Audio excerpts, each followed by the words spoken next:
A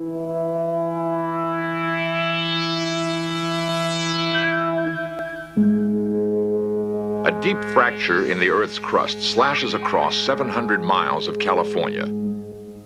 The San Andreas Fault. It borders both San Francisco and Los Angeles and creates one of the world's most dangerous earthquake zones. Scientists are racing to find ways of predicting the next disastrous movement of the fault. When will the great earthquake strike California?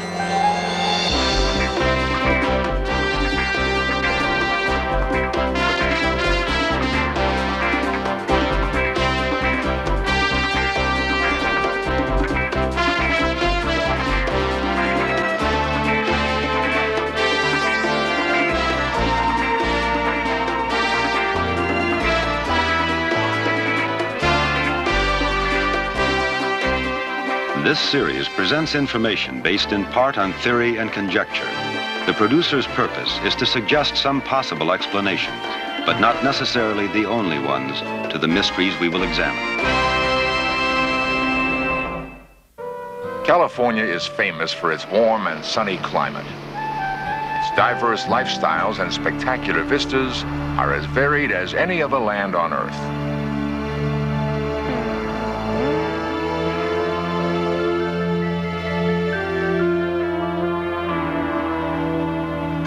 Much of California's rugged beauty derives from violent earth upheavals, the product of a phenomenon called faulting. Deep cracks or faults in the Earth's crust scar the state from one end to the other. Of these, the San Andreas Fault is the longest and most dangerous. At 6 a.m. on February 9th, 1971, Californians were jolted into awareness of the powerful forces that molded their state.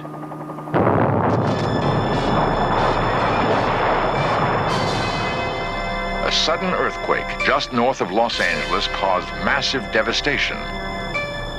50 people were killed in the collapse of 2 hospitals. Since the quake was of only moderate size, engineers were shocked by the heavy damage to supposedly earthquake-resistant buildings and freeways. The Richter magnitude was 6.6, releasing several hundred times less energy than the San Francisco earthquake of 1906. Had the shaking continued for another few seconds, the San Fernando disaster would have been far worse. 2 dams holding 7 billion gallons of water threatened 80,000 sleeping people. When the dams began to collapse, only the abnormally low water level prevented catastrophe. Geologists soon pinpointed the quake on a minor branch of the San Andreas Fault. The main spine of the fault hadn't even moved. The San Andreas Fault system is part of a grid of faults, mountain chains, and trenches in the ocean floor. These features mark the boundaries between huge moving slabs of the Earth's crust called plates. Carrying continents and oceans with them, the plates float on a hot liquid layer of the planet. Along the fault in California, 2 plates slip and grind against each other due to movement deep within the Earth. Dr. Tim Hall has studied the San Andreas Fault for 15 years. I visualize the San Andreas Fault as a 700-mile-long vertical curtain of clay that runs the length of California down to a depth of about 10 miles that separates 2 moving plates from each other, the American plate and the Pacific plate. In places along that clay boundary, the fault can move along year by year, and we call that creep. In other places along the fault, the rocks are stuck together, locked. A large amount of energy gets stored in these surface rocks, which is released periodically by sudden large earthquakes. With its many branches, the San Andreas cuts a broad swath through California from San Francisco, Oakland, San Jose to Los Angeles. All are in fault zones. 15 million people are vulnerable. We shall travel along the fault seeing places where the danger is great and observing sites where crucial research is underway. The trip begins at Southern California's Salton Sea.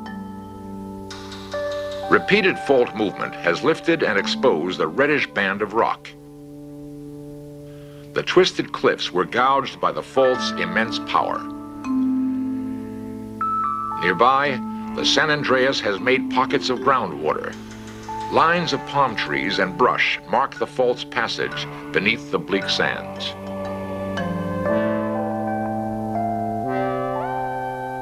Outside Palm Springs, 2-mile-high mountains were thrust up by millions of years of fault movement. The fault skirts the Los Angeles basin. Its numerous sub-branches, including the one which shook San Fernando, threaten more than 10 million people. North of Los Angeles County, the fault carves a broad valley. Near Palmdale, Dr. Kerry Seed dug into the San Andreas and found a treasure trove of prehistoric earthquakes. Using carbon dating, each event is identified. The fault goes down through many distorted layers, which mark earthquakes going back to the time of Christ. The intervals between major quakes range from a maximum of 300 years to only half a century. The earthquake of 1857, largest ever recorded in Southern California, shows up as a sand blow, where sand and water spouted from the earth in an eerie fountain.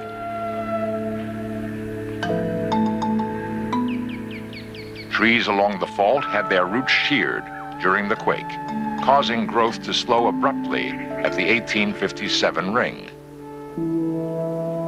In 1975, researchers found that a broad area of desert along the fault had risen about 1 foot during the last 15 years. They began a massive survey program to monitor this Palmdale bulge. Survey teams worked their way tediously up from Los Angeles, measuring the land level. Ominously, part of the bulge recently subsided. This pattern of uplift and collapse also happened before the devastating Alaskan and Chilean earthquakes. In Southern California, the pattern occurred once before without an earthquake. Does the Palmdale bulge reflect a harmless cycle or warn of a major jolt on the San Andreas fault?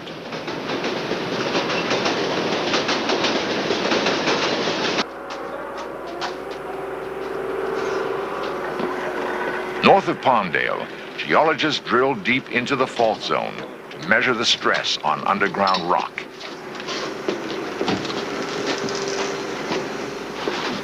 In hope of finding a new way to forecast earthquakes, the researchers pump water into the drill hole.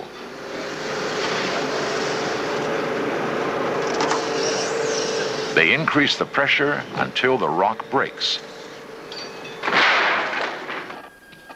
Knowing the natural strength of rock, they measure what added stress it is under from the earthquake fault. They have found that rock in the fault zone is cracked, water saturated, and close to the breaking point. Further north, the San Andreas cuts through hilly desert country.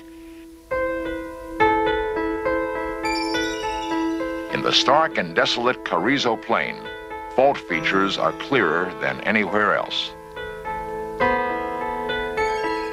Most ground movement here occurs during large earthquakes in jumps of several yards parallel to the fault.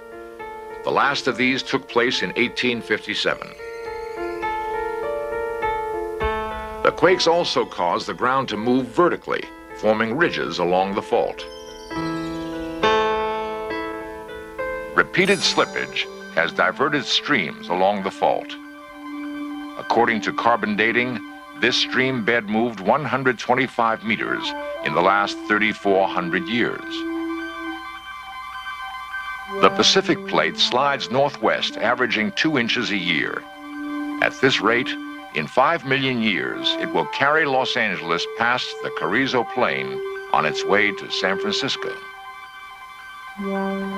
Midway between Los Angeles and San Francisco on the Pacific coast is the Diablo Canyon nuclear plant. The facility was originally designed to withstand an earthquake on the San Andreas Fault of Richter magnitude 8.5. During construction, however, geologists discovered a nearby fault offshore, the Hosgri Fault. Ralph Rana is a county environmental worker who lives near the site.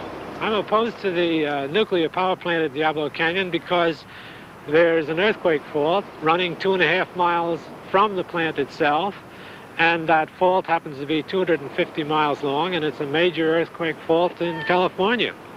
A very large earthquake in 1927 of magnitude 7.5 occurred on that fault. A magnitude 8 earthquake is also possible on the Hosgri Fault.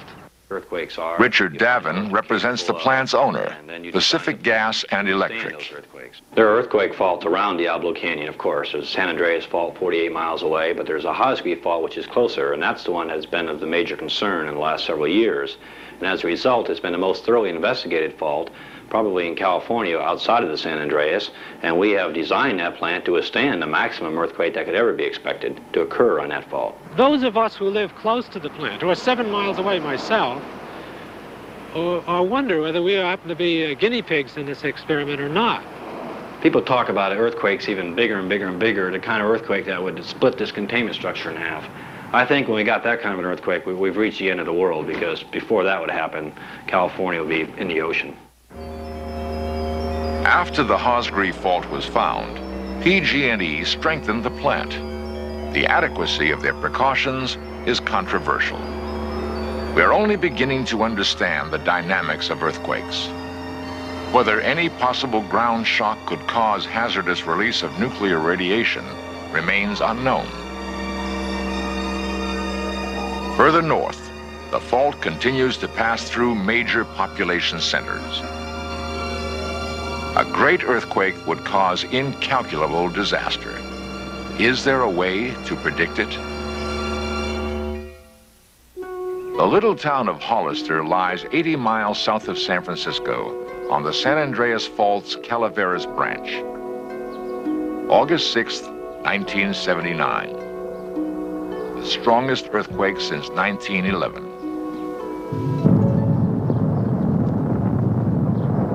Sam Pintello was outside landscaping when it struck. I stood here and you could look out over the hills. You could see the hills rolling into each other, you know, just like they're just sort of bending. The ground was moving, the house was moving. Everything was everything seems to be tilting, especially the hills tilting toward each other. And of course I could see the trees shimmering over here. I didn't know, it was just eerie. The fault at Hollister isn't locked.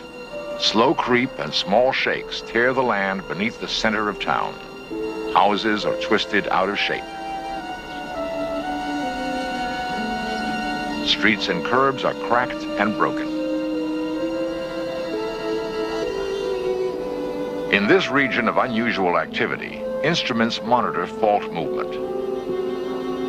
Hillsides are dotted with reflectors for laser beams. A unique two-color system tracks deep earth movement across the fault. 4 months before the August quake, the ground began to creep. Movement lasted for 10 weeks, followed by a period of quiet. Then, the earthquake struck.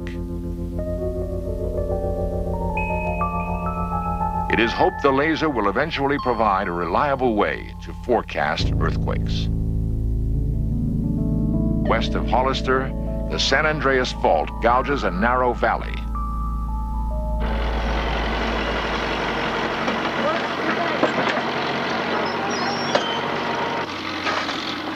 Geologist Tim Hall supervises excavation into the fault. We're looking for a record of earthquakes in California before recorded history. And the way that we do that is look for layers that have been displaced by the San Andreas and attempt to date them. The goal of our study is to predict how often the San Andreas will move in the future. On the northern San Andreas, the earliest known great earthquake occurred in 1838, only 68 years before the 1906 disaster. If such a small interval is typical, the next major shake may be overdue in the Bay Area.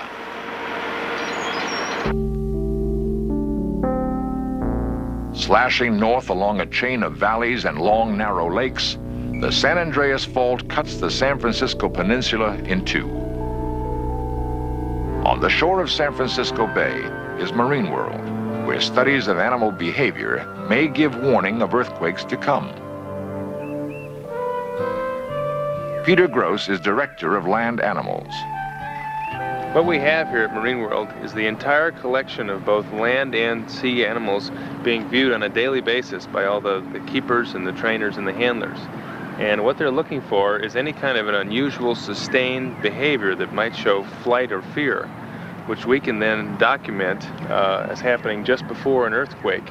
About a half hour before the big earthquake, these animals, which ordinarily mix together and peacefully coexist amongst themselves, all separated and went into their own species. The zebras all stayed together, the antelope all went to one area. They just didn't want to mix with each other during this period of unrest and fear. I think that the animals are a lot more in tune to nature's sounds than people are. Trainer Paul Barkman recalls the morning before another earthquake. And when we finally did get them out of the barn, we watered them down. They all refused to drink, and they refused to eat all day long.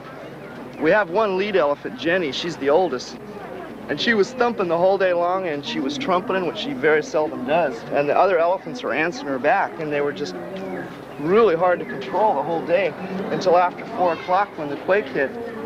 Then they were fine.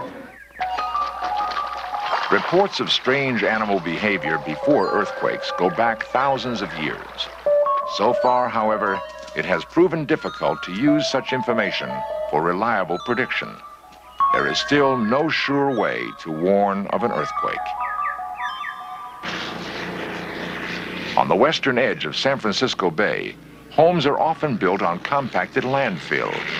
This kind of land can amplify ground shaking up to 10 times and turn wet, sandy soil nearly to quicksand. Cracks up to 3 feet wide could split foundations and bring thousands of houses crashing down on their owners. On the east side of San Francisco Bay, the Hayward branch of the fault cuts through city after city. In 1836 and again in 1868, huge earthquakes here caused little damage because the area was barely inhabited. Today, however, dozens of schools and hospitals stand in the fault zone. In the aftermath of the San Fernando quake, where some buildings that met all earthquake codes collapsed, standards throughout the state were toughened. Schools along the Hayward Fault were reinforced or replaced. A dam, not unlike the ones that began collapsing at San Fernando, is being rebuilt. In Berkeley, the Hayward Fault rims the campus of the University of California. It runs beneath the football stadium, which is slowly being split in half. Dr. Bruce Bolt heads the university's seismographic station. Well, according to the calculations that I have made, based on the work along the San Andreas Fault recently, the chances of a great earthquake affecting either the San Francisco area or the Los Angeles area in the next 10 years are about 50-50. If a great earthquake of magnitude 7 or 8 occurred in the Bay Area, undoubtedly there would be considerable loss of life. Most Californians are not well prepared for another great earthquake like that of 1906.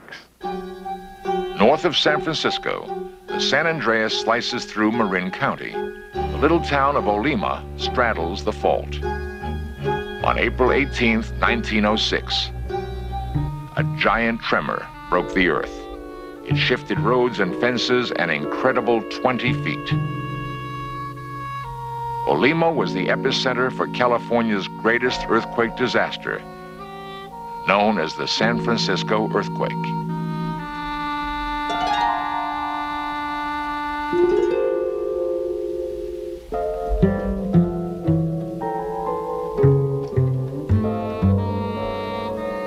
That quake claimed 700 lives.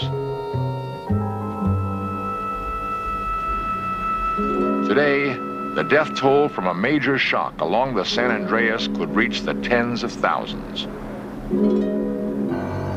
Only a few miles from the fault, San Francisco remains exquisitely vulnerable. Collapse of older buildings, showers of debris, and fire would inflict a heavy toll. In Southern California, stress has been building up on the main fissure of the San Andreas for more than 120 years. If the historic pattern is followed, the stress will be relieved by a cataclysm many times larger than the San Fernando earthquake.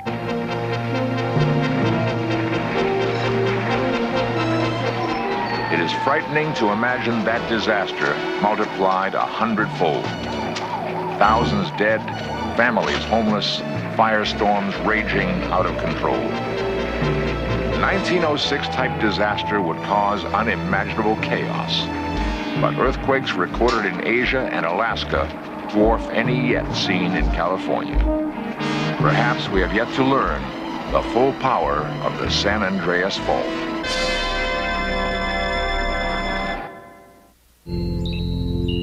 The San Andreas is the most closely watched earthquake fault in the world. Hundreds of instruments monitor its slightest tremble. If it is possible, reliable earthquake forecasting belongs to the future. Earth science is only in its infancy. The forces that mold our planet and cause the ground to shake beneath our feet remain mysterious.